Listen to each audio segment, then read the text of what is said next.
Salut à tous, j'espère que vous allez bien. Je suis super content de faire cette vidéo parce que l'airdrop il va se passer dans pas longtemps. Donc, Plenty.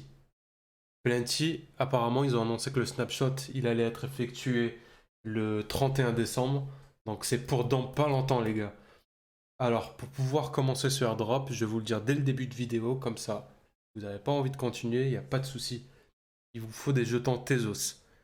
Et pour obtenir ces jetons Tezos, il vous faut que vous alliez sur Binance ou sur n'importe quel autre endroit où Tezos est listé, c'est simple, et vous achetez les jetons.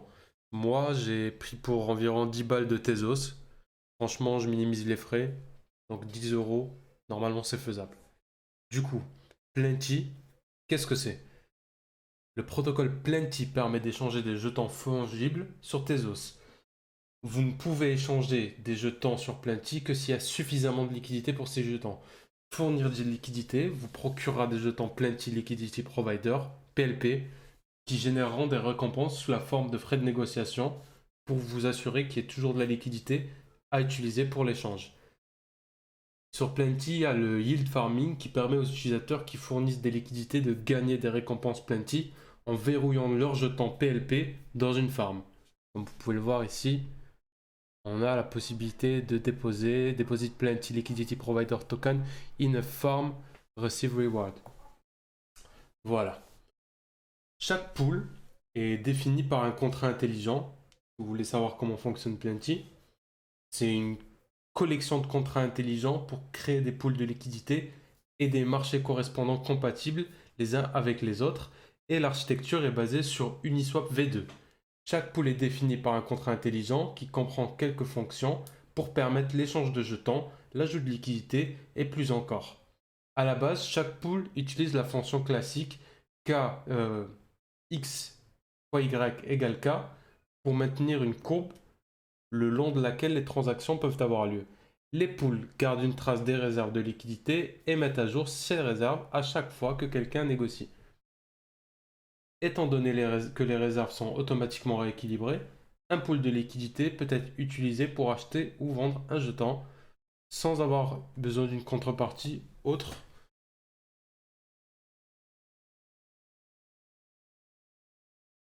Très bien. Du coup. Du coup. Maintenant, on va parler plus amplement de l'airdrop. Donc, c'est magnifique, Plenty. En fait, ils nous ont annoncé tous les critères qui seront éligibles à l'airdrop, comme vous pouvez le voir. Donc, ils vont distribuer 3% de leur supply par rapport à leur tokenomique, c'est-à-dire un total de 30 millions de Plenty tokens qui vont être distribués au cours de cet airdrop, dont le snapshot aura lieu le 31 décembre du coup. Donc cet airdrop là, il sera donné aux utilisateurs de Plenty, de Colibri, de UVS, d'Object, de FXH et plein d'autres en fait. Donc là, ils nous ont mis un tableau récapitulatif de comment ça va se passer, comment les tokens vont être répartis. Donc il y aura 4 millions pour les utilisateurs de Plenty DeFi, 1 million pour Colibri, UVS, QuipSwap, Object, FXH, Liquidity Baking, Sets, Ghostnet Tester, il y en aura 2 millions.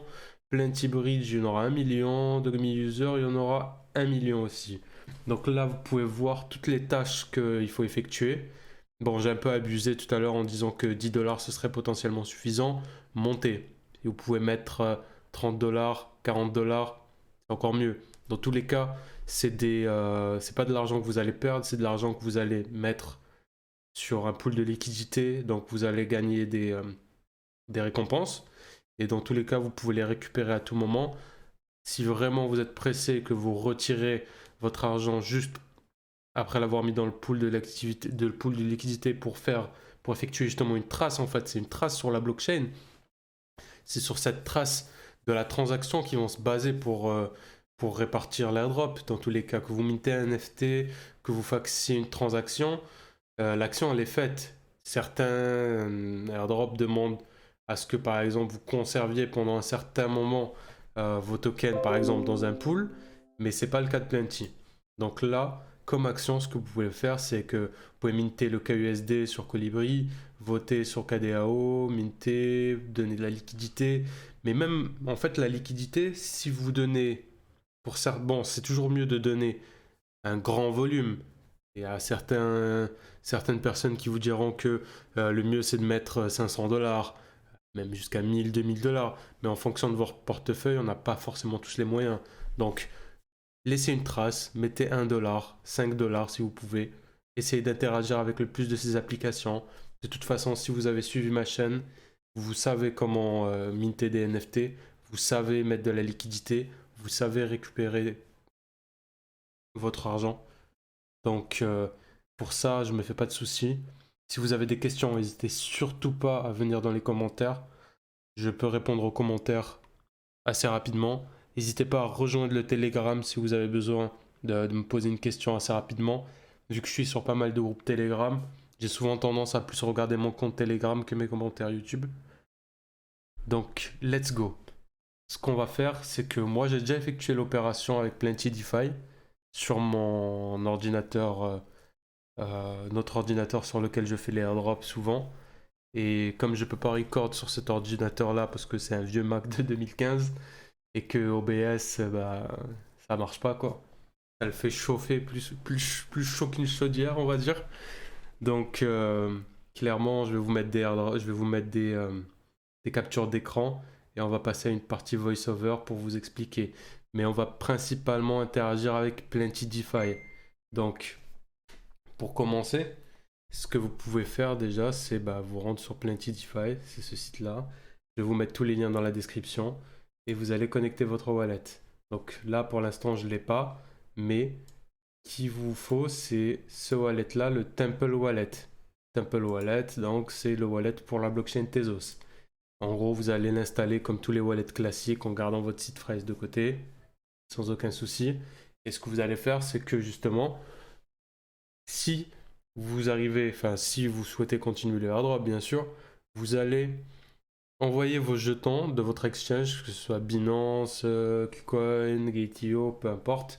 Pour ma part, je l'ai effectué sur Binance, donc je suis pas trop au courant de tous les endroits où est-ce que Tezos est listé. Du coup, Tezos, en parlant de Tezos, blockchain française, représente. Et beau projet quand même, beau projet avec, j'espère, un avenir radieux. Et du coup, vous allez installer du coup le Temple Wallet, sécuriser votre site phrase, tout ça, vous connaissez déjà. Et ensuite, lorsque vous allez être sur Binance, vous allez pouvoir envoyer vos tokens, bien sûr, à votre adresse qui est sur Temple Wallet. Les transactions sont assez rapides, donc ça c'est nickel. Et ce que je vous conseille aussi, c'est d'avoir des tokens sur une autre blockchain. Parce que, comme vous pouvez le voir ici, on peut bridger. Moi, je l'ai fait avec Polygon. Pourquoi je l'ai fait avec Polygon? Parce qu'avec Polygon, les frais sont vraiment minimes. C'est des centimes. 5, 6, 7 centimes en général. Maximum 14 centimes. Donc, si vous avez du Polygon, n'hésitez pas. Vous pouvez utiliser votre bridge, votre swap, pardon, fonctionnalité swap de MetaMask. Donc, ce que vous allez effectuer, par exemple, c'est que vous allez, par exemple, ici, on peut bridger quoi? On peut envoyer du Polygon, donc de Polygon vers Tezos, on peut bridger. Donc, on peut envoyer du W, du Wrapmatic. Donc, pour avoir du Wrapmatic, qui est le plus simple, le W-matic, il est là. Donc, le W-matic, il est là. Ce que vous faites, c'est que le minimum, je crois que c'est 4 matic. Vous en mettez 5, c'est 4 dollars. Vous vérifiez vous effectuez le swap. Et en fait, quand vous allez avoir vos Wrapmatic du coup sur Binance, ce que vous allez faire, c'est que vous allez connecter votre Polygon Wallet. Enfin, le wallet MetaMask du coup, vu que vous avez vos Polygon sur le wallet MetaMask ou un autre wallet, peu importe. Là, je vous ai montré une façon de swapper avec MetaMask parce que MetaMask aussi, ils ont prévu de faire un airdrop bientôt. Donc, je peux que vous conseiller d'utiliser les fonctions MetaMask pour swapper, etc., bridger. Si vous avez besoin de ça, n'hésitez pas. Vous pouvez le voir ici, j'ai un petit peu d'Ether sur ce portefeuille-là. C'est un portefeuille que j'utilise pour faire les vidéos généralement, donc il n'y a rien, il n'y a pas grand-chose dessus. Donc, vous pouvez venir ici, effectuer des swaps, c'est super. Sur Bridge, envoyer des tokens d'une blockchain à une autre. Mais faites-le si vous en avez besoin. Il y a des airdrops où vous allez en avoir besoin. Et puis ça vous évite de, à chaque fois virer de l'argent sur Binance. Le fait de réutiliser la même crypto et de la fructifier, entre guillemets, ça peut être sympa. Donc dans tous les cas, par exemple ici sur Plenty, quand vous allez mettre votre argent dans le farm ou dans le pool de liquidité, si vous avez un certain budget, je ne sais pas, 50 € par exemple, autant les laisser tourner, vous allez avoir des récompenses. Dans tous les cas, à moins que vous en ayez besoin ailleurs. Donc ces récompenses-là, certes, elles sont minimes parce qu'on parle de 6%, 5% peut-être, mais au moins ça va vous rembourser les frais de liquidité. Pardon, les frais de réseau. Donc cet argent-là, une fois que vous l'avez terminé avec le bridge de MetaMask, vous pouvez tout rassembler sur une seule blockchain et tout renvoyer sur Binance ou faire comme vous voulez en fait. Du coup, je vais continuer la suite de la vidéo en voice-over pour vous montrer à peu près comment ça se passe.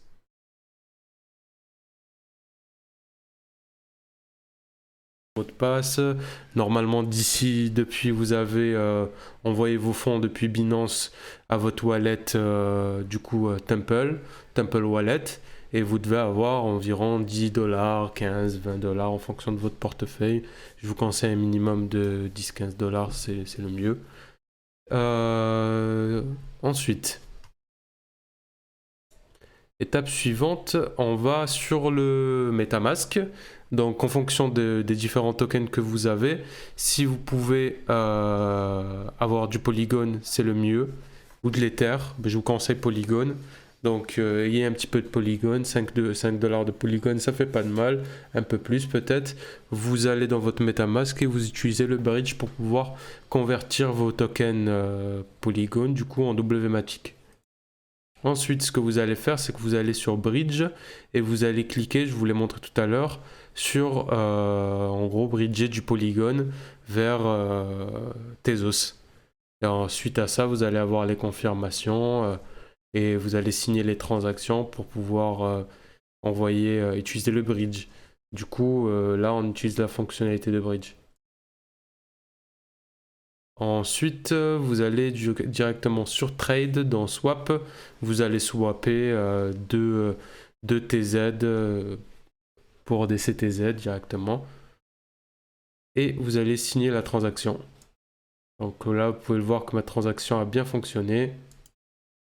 Si je suis revenu et j'ai encore swappé des CTZ pour des Plenty. Donc, comme vous pouvez le voir, ensuite, je suis allé directement stacker. J'ai stacké directement mes Plenty que j'avais swappé tout à l'heure. Et vous pouvez le voir que le stake a été opérationnel. Suite à ça, j'avais voulu, parmi un des critères, c'était rajouter de la liquidité. Donc j'ai fait une paire Plenty CTEZ. Donc je suis allé directement pour le stake en cliquant dessus. Donc là, je suis revenu au swap avant parce qu'il m'en manquait un peu pour faire un bon équilibrage entre mes tokens Plenty et CTEZ du coup. Donc comme vous pouvez le voir ici, j'ai rajouté mes tokens. Je reviens en arrière dans le pool de liquidité. Donc là, il faut mettre Plenty et ici, CTEZ du coup en bas. Donc voilà, vous pouvez le voir ici et j'ai confirmé le dépôt. Donc la transaction a été soumise.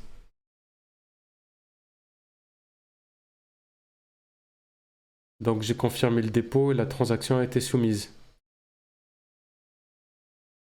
Donc ensuite, je suis allé faire un petit tour sur Dogami, le site où vous pouvez retrouver des NFT de chiens, une sorte de métaverse un petit peu. J'avais déjà entendu parler de ce projet, mais honnêtement, il ne m'intéressait pas plus que ça. pour le coup. Comme vous pouvez le voir, le prix minimum pour un NFT de chien, c'est 129 XTZ. Honnêtement, c'est un peu cher. Et puis, Plenty a mentionné que, en gros, peu importe le nombre de tâches que vous allez faire, il n'y aura pas de différence sur la rétribution des tokens. Donc, ça devrait être assez équitable par rapport à tout le monde. Mais on va pas se priver de faire le plus de tâches possible avec le volume dont on a les moyens pour maximiser nos chances. Donc là, après, ce que j'ai fait, je suis allé faire un tour sur uvs.com. Donc, comme vous pouvez le voir, c'est pour gérer ces asset management, pour creation and management. C'est pour gérer ces tokens, on va dire.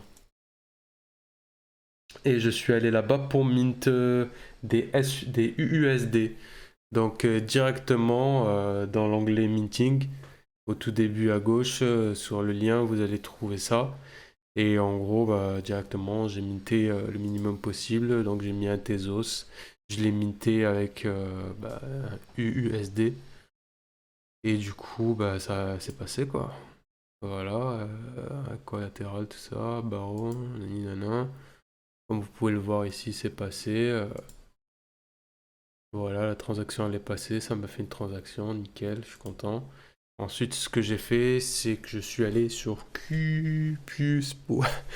C'est imprononçable. QPuSwap. Dites-moi en commentaire si vous avez arrivé à le prononcer du premier coup, parce que ça commence à faire bien, hein, les noms des exchanges, tout ça.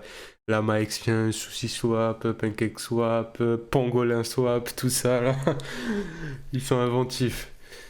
Du coup, ce que j'ai fait ici, c'est que directement, j'ai cliqué sur du coup, swap, parce que dans les critères, nous a demandé de swapper.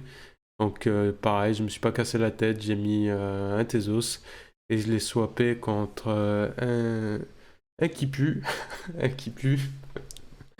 Et du coup ça a fonctionné. Et ce que j'ai fait en fait après, c'est que j'ai effectué la transaction en sens inverse parce que clairement, comme je vous le disais, c'est une trace à laisser sur la blockchain.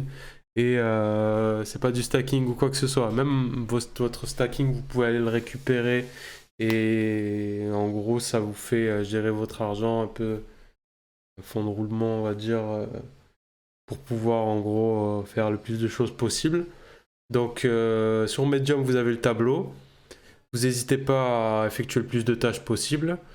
Moi, pour ma part, je pense que je vais m'arrêter là, étant donné que voilà, il n'y aura pas forcément une grosse différence entre les utilisateurs. Donc, c'est tout pour moi. Je vous remercie d'avoir regardé la vidéo jusqu'au bout. J'ai beaucoup parlé et radoté pour rien, toujours le cas. Mais n'hésitez pas à liker la vidéo, ça me soutiendra beaucoup. À vous abonner et aussi à commenter si vous avez des questions. N'hésitez pas à aller en commentaire et rejoignez le groupe Telegram. Tchuss!